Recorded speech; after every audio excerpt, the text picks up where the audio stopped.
Meus prezados e queridos irmãos da TV Caminho Livre, que a graça do Senhor Jesus, o amor de Deus e a comunhão do Espírito Santo estejam com todos vocês. 1º de janeiro de 2025, graças a Deus estamos um ano mais próximos da volta de Jesus. Até aqui nos tem abençoado o Senhor. Não teremos um ano fácil, né? A gente sabe disso. Não adianta a gente tentar se iludir, especialmente aqui no Brasil, né? Mas Deus é conosco, Deus está no controle. Toda a honra e toda a glória ao nosso Deus. Hebreus capítulo 6, versículos... A partir do versículo 4, vamos tentar ganhar tempo aqui, vamos ser mais objetivos.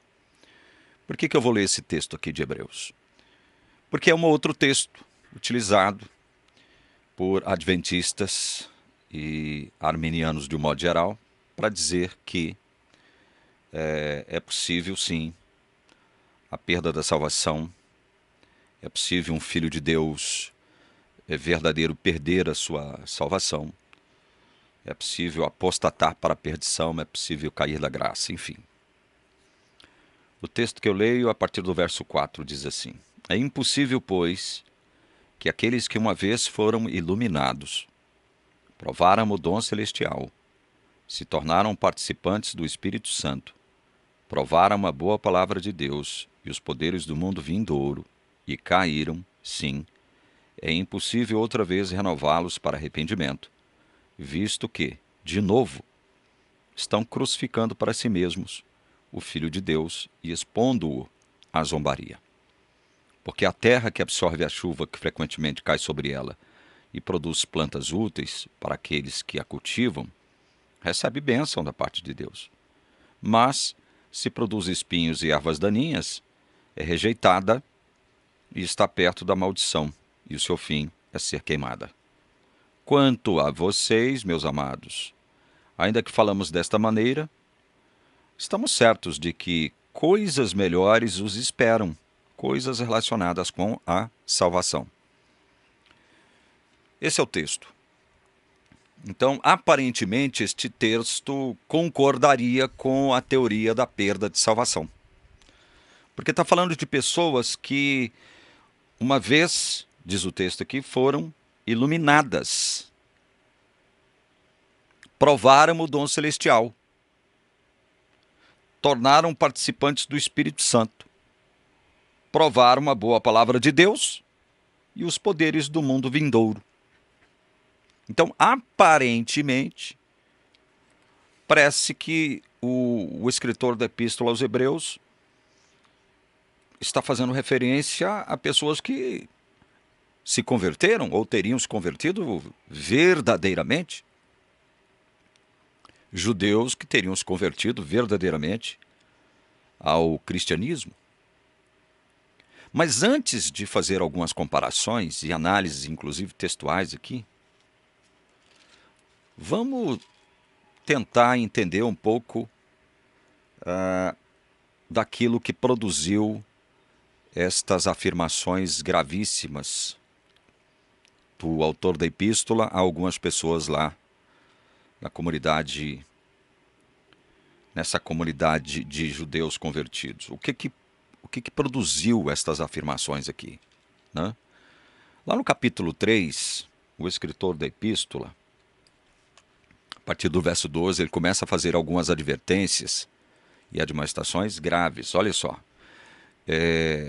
ele vai remeter o pensamento da sua audiência, digamos assim, daqueles para quem ele escreve, lá para a experiência da libertação do cativeiro egípcio.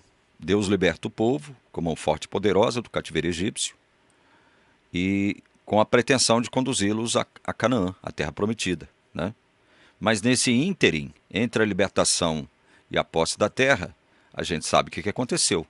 Então, o escritor da epístola ele faz um breve relato aqui, né, a partir do capítulo 3, sobre aquilo que aconteceu logo depois da libertação do povo de Israel do cativeiro egípcio, antes de entrar em Canaã. Para sermos mais objetivos, leamos a partir do verso 12 do capítulo 3. tenham cuidado, irmãos, para que nenhum de vocês tenha um coração mau e descrente.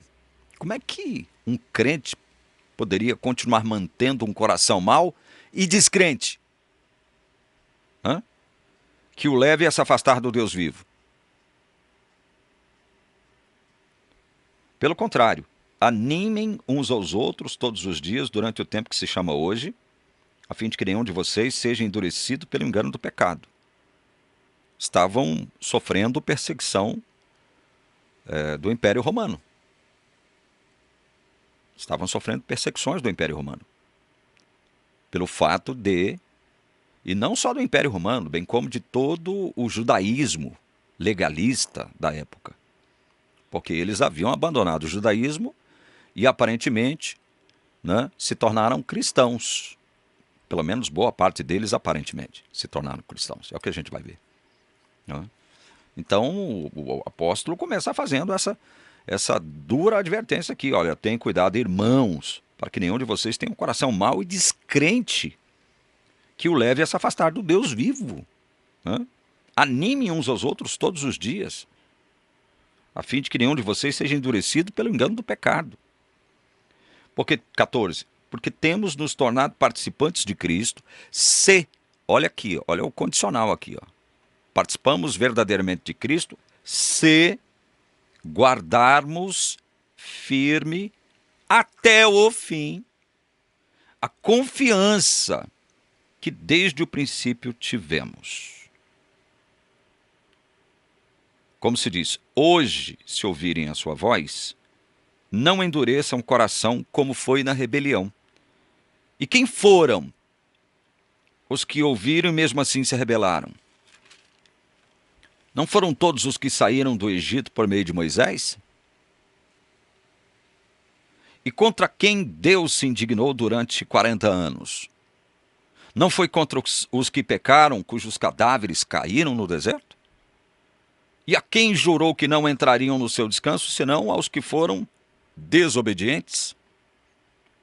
Assim, vemos que não puderam entrar.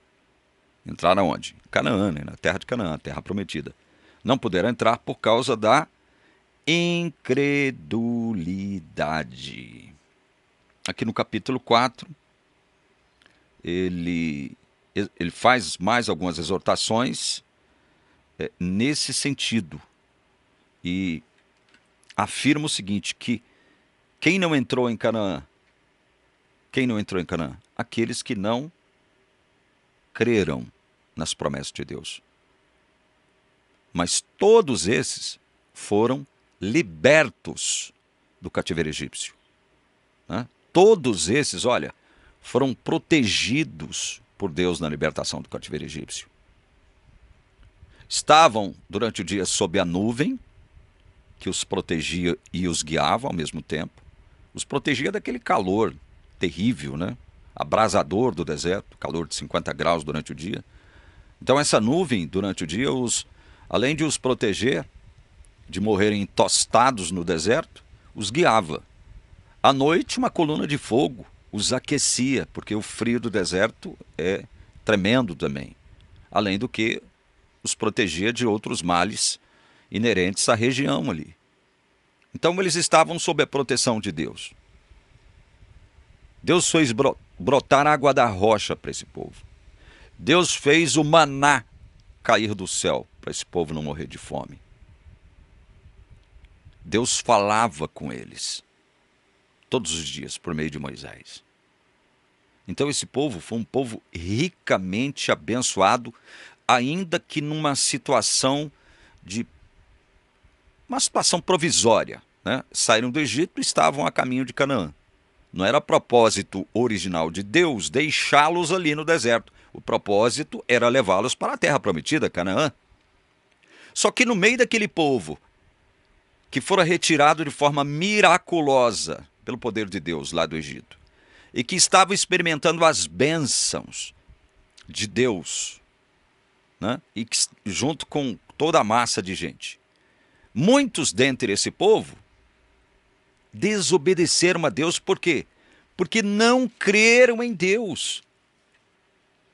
não creram em Deus. Olha o que Deus diz acerca desse povo aqui, ó. Aqui mesmo no capítulo 3 de Hebreus, um pouco antes, o escritor diz assim, a partir do verso 7.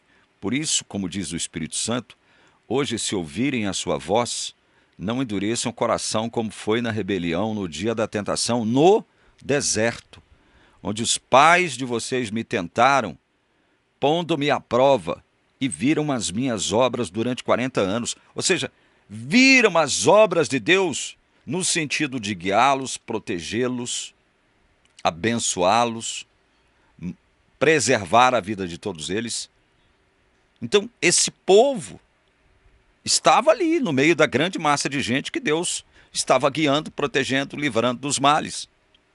Verso 10. Por isso me indignei contra essa geração e disse: o coração deles sempre se afasta de mim, e eles não conheceram os meus caminhos. Assim jurei na minha ira, não entrarão no meu descanso. Olha só o que Deus diz acerca desse povo desobediente.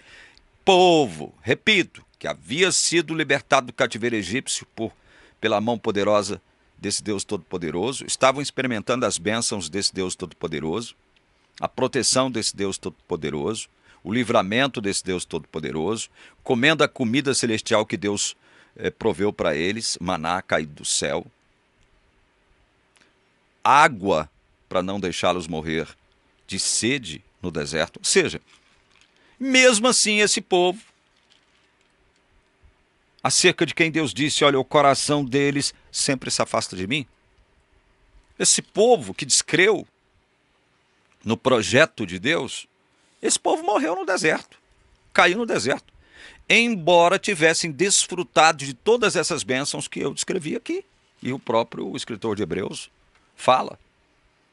Então, quando você for analisar Hebreus capítulo 6, então você tem que ter, primeiro, esse background, esse pano de fundo, que o autor cita aqui.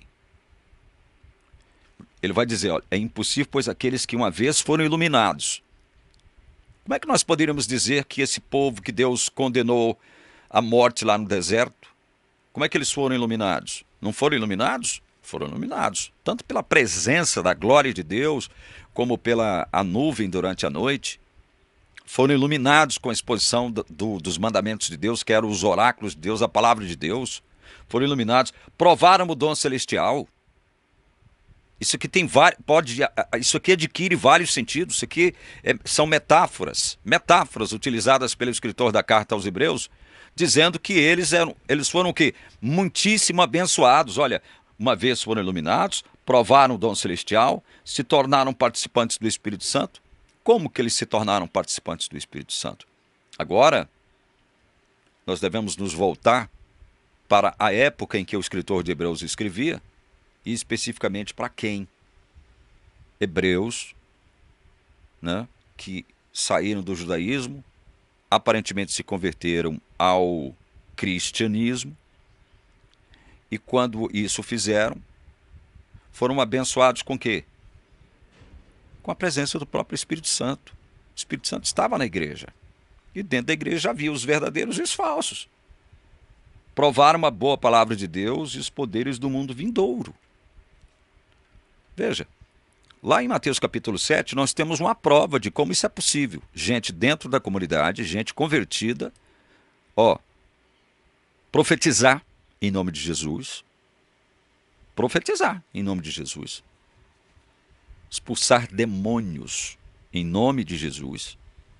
Fazer milagres, sinais, maravilhas em nome de Jesus. No entanto, Jesus diz para essa gente: nunca conheci vocês.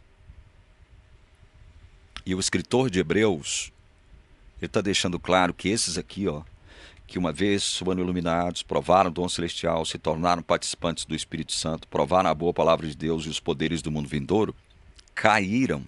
Mas caíram de que modo? Sim, é impossível outra vez renová-los para arrependimento. Ou seja, não há possibilidade de conduzi-los a um novo arrependimento. Aparentemente, eles se arrependeram, quando entraram para a igreja, quando se converteram do judaísmo para o cristianismo, não é? Mas Deus está dizendo que essa queda, nós vamos entendê-la aqui agora, a palavra para caíram aqui é parapesonta, que vem do verbo paraptoma, que significa cair, cometer uma falta. Mas o escritor da carta aos Hebreus, ele não utiliza parapesonta aqui para dizer que eles cometeram uma faltazinha, um pecado, caíram em pecado, cometeram um pecadozinho, não. A queda desses aqui foi mais significativa, ao ponto dele dizer que era impossível conduzi-los de novo, no caso Deus, né, para arrependimento. Porque arrependimento é dom, gente.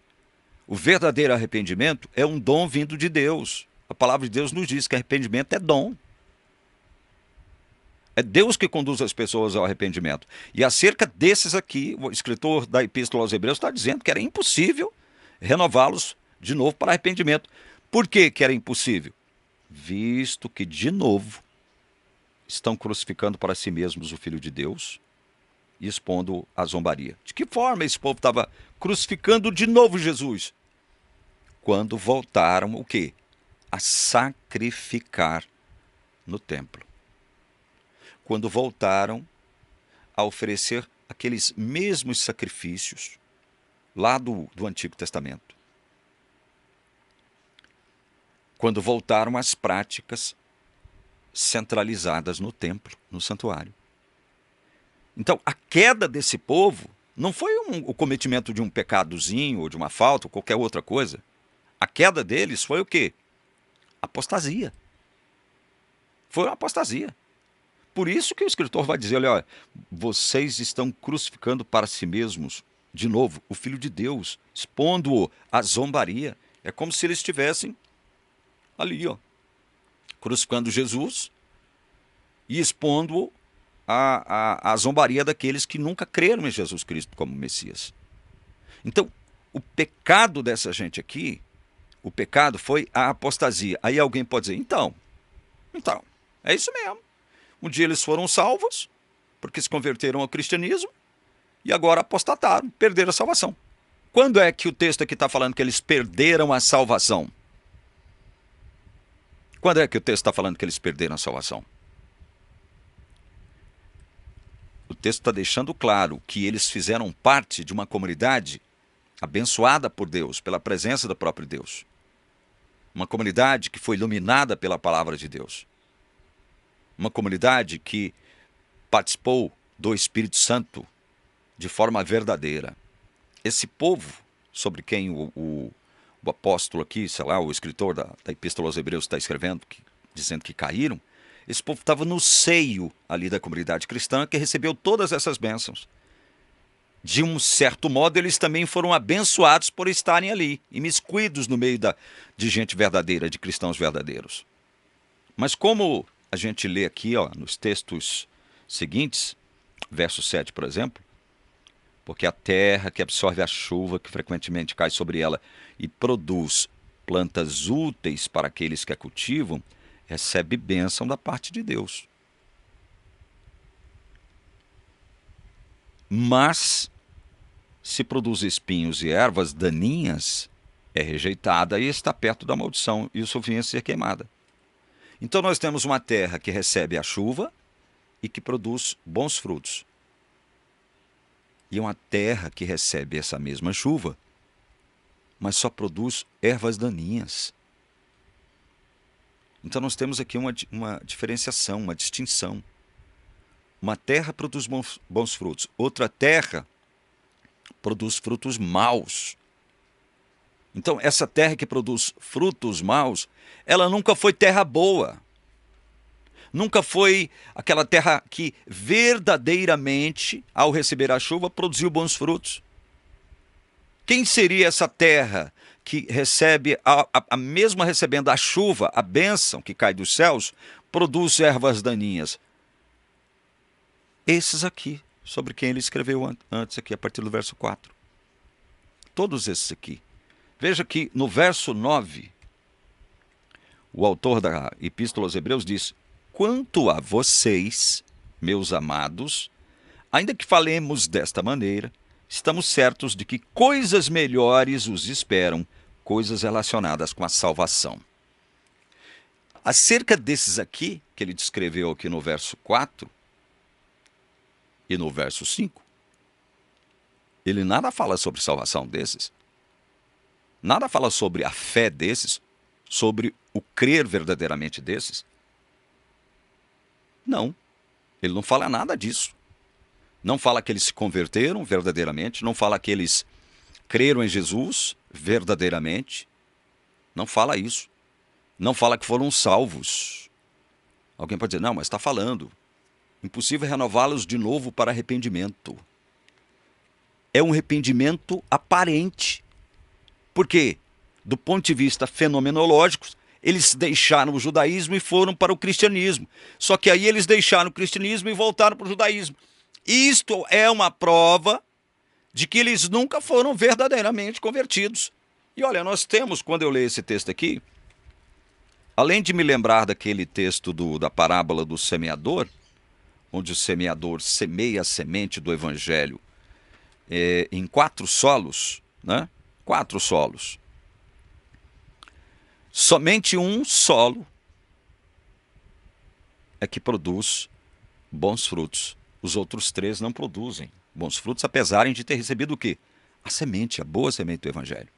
Né? Então, quando eu leio esse texto aqui, eu me lembro da parábola do semeador, mas me lembro também de um outro capítulo da Bíblia, João capítulo 6, não vou ler todo o capítulo, onde o apóstolo João descreve aqui a multiplicação de pães e peixes para uma massa de gente que seguia Jesus de perto. Seguia Jesus. E muitos dentre essa massa de gente eram consideradas como discípulos de Jesus. Andavam com Jesus, testemunharam os milagres que Jesus fez, provaram dos pães e peixes que foram multiplicados graças ao poder de Deus. Muitos foram curados, receberam curas que só Deus poderia realizar. Mas aí olha só o que Jesus vai dizer acerca dessa gente. Muitos dentre os quais seguiam ele e eram discípulos dele. Olha aqui. A partir do verso 64 de João 6. Mas há descrente entre vocês. Olha só. Quem é esse entre vocês aqui? Quem é esse descrente entre vocês? Jesus está falando de um grupo que o seguia de forma próxima, que eram considerados discípulos dele.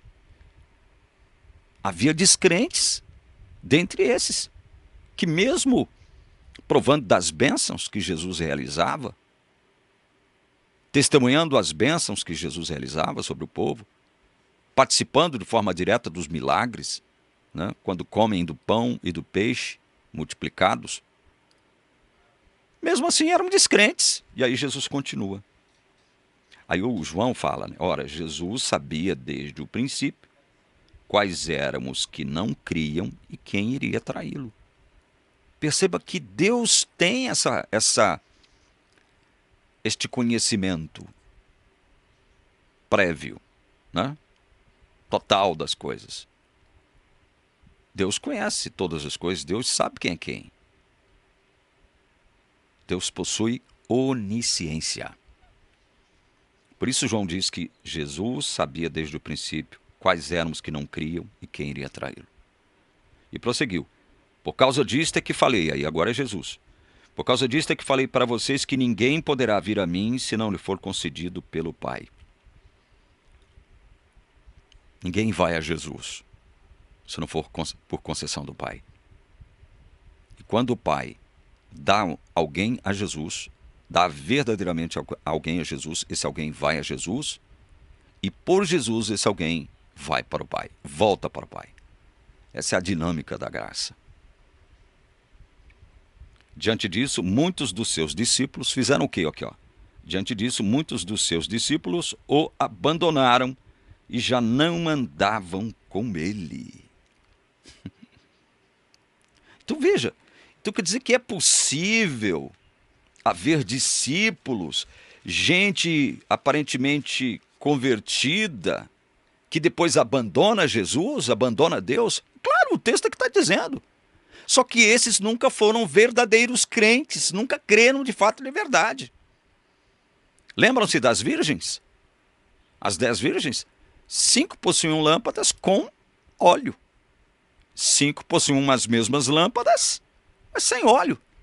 E para essas que andavam com as lâmpadas sem óleo, Jesus vai dizer: eu nunca conheci vocês. Não sei quem vocês são. Os que profetizavam, expulsavam demônios, faziam milagres dentro da igreja, em nome de Jesus. Tudo em nome de Jesus. Pseudo-cristãos. Não eram crentes verdadeiros. Jesus olha para eles e diz: eu não conheço vocês. Então, quando a gente lê esse texto de Hebreus aqui, nossa mente é remetida para essas experiências que estão descritas na Bíblia. Experiências que falam de gente pseudo-cristã, pseudo-convertida, pseudo-arrependida, que entra, que vai para a igreja, que se converte, entre muitas aspas, e depois sai. Então, nós que olhamos para esse tipo de experiência, nós olhamos com o nosso olhar fenomenológico e pensamos: perderam a salvação. Um dia foram salvos, um dia estavam salvos e agora não estão mais. Então vejam, e o Hebreus, o escritor da epístola, diz aqui: olha, quanto a vocês, meus amados, ainda que falemos desta maneira, estamos certos que coisas melhores os esperam, coisas relacionadas com a salvação. Quer dizer que havia 2 grupos ali, dentre esses pseudo-convertidos, os verdadeiros e, obviamente, os falsos, que nunca se converteram verdadeiramente e que apostataram ao ponto de fazer o quê? De estarem simbolicamente crucificando Jesus de novo, porque voltaram a sacrificar no templo. Voltaram a se imiscuir nas práticas templárias, vamos dizer assim. Voltaram, apostataram. Agora é preciso dizer algumas coisas aqui. Primeiro eu quero ler Salmos 37, versículos 23 e 24. Salmos 37,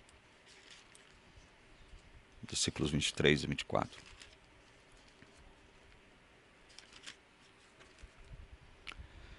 O Senhor firma os passos do homem bom e se agrada do seu caminho. Se cair, não ficará prostrado, porque o Senhor o segura pela mão. Todos que tropeçam caem. Você nunca tropeçou na sua vida? Toda vez que você tropeçou, você caiu? Não. Alguma vez você já tropeçou e caiu? Comigo isso aconteceu várias vezes. Mas nem toda vez que eu tropecei eu caí.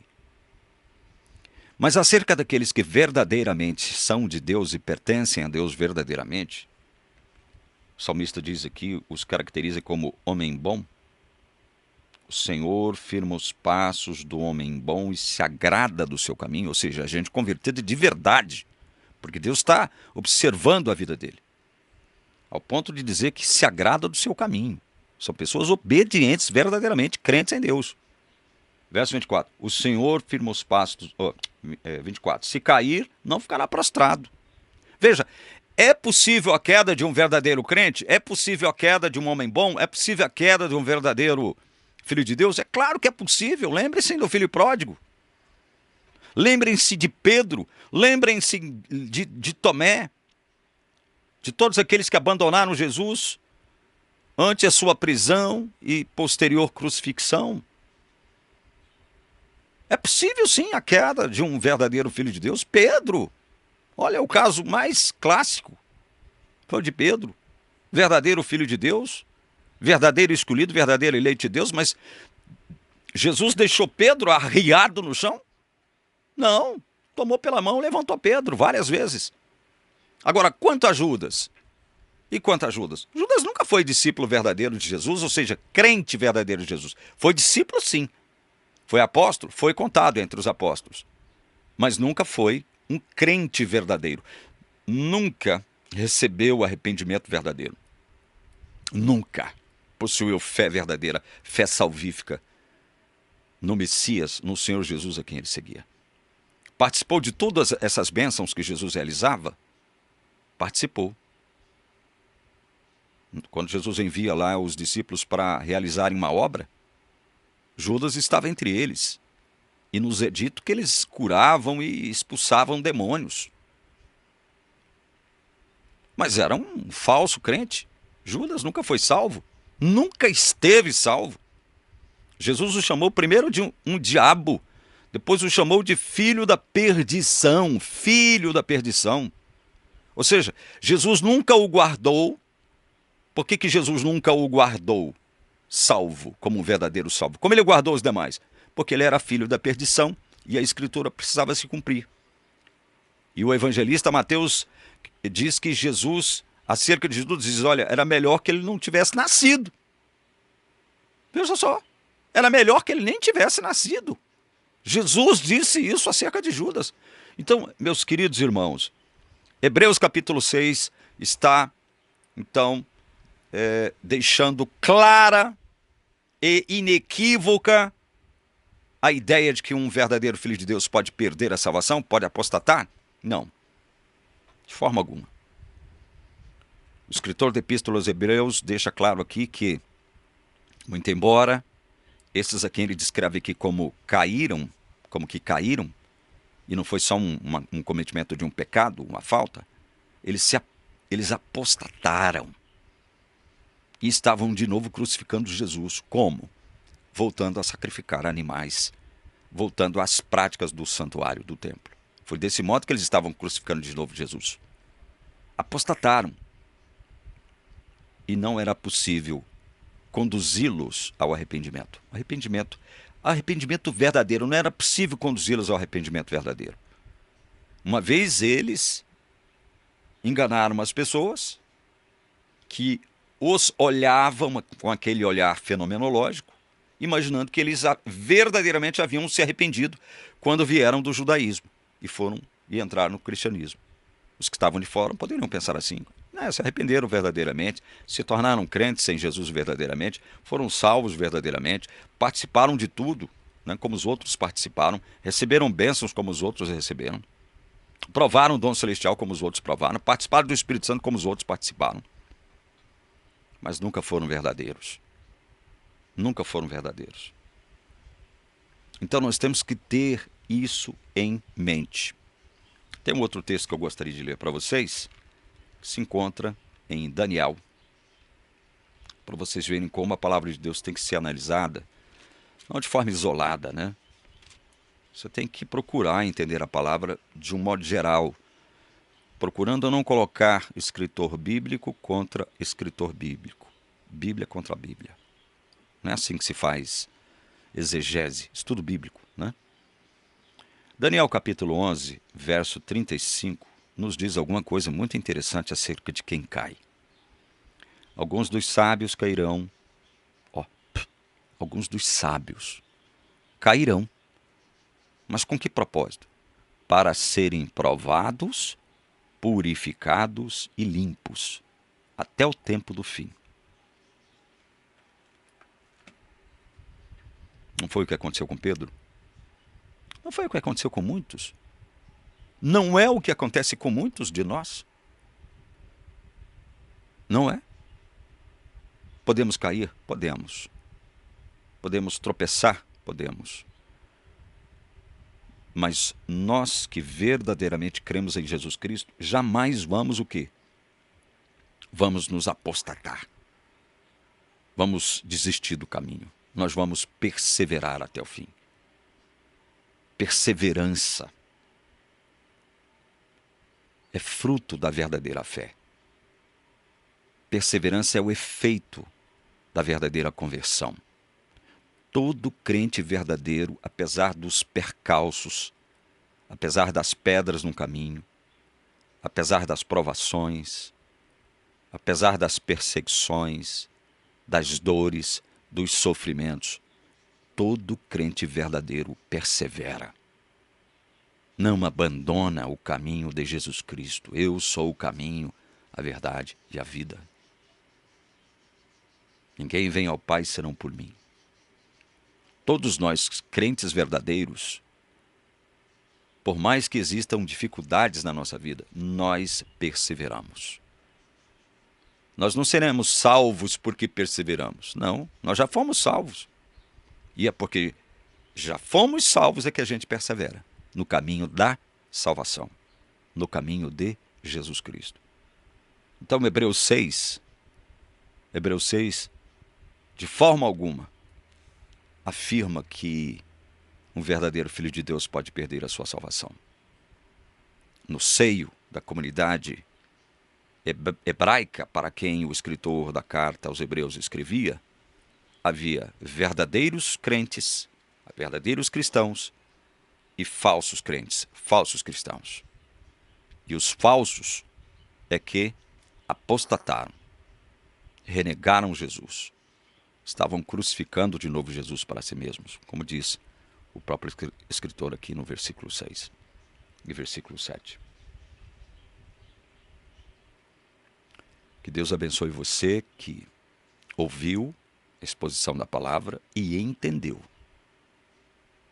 Que Deus continue iluminando você ao longo desse ano que se inicia.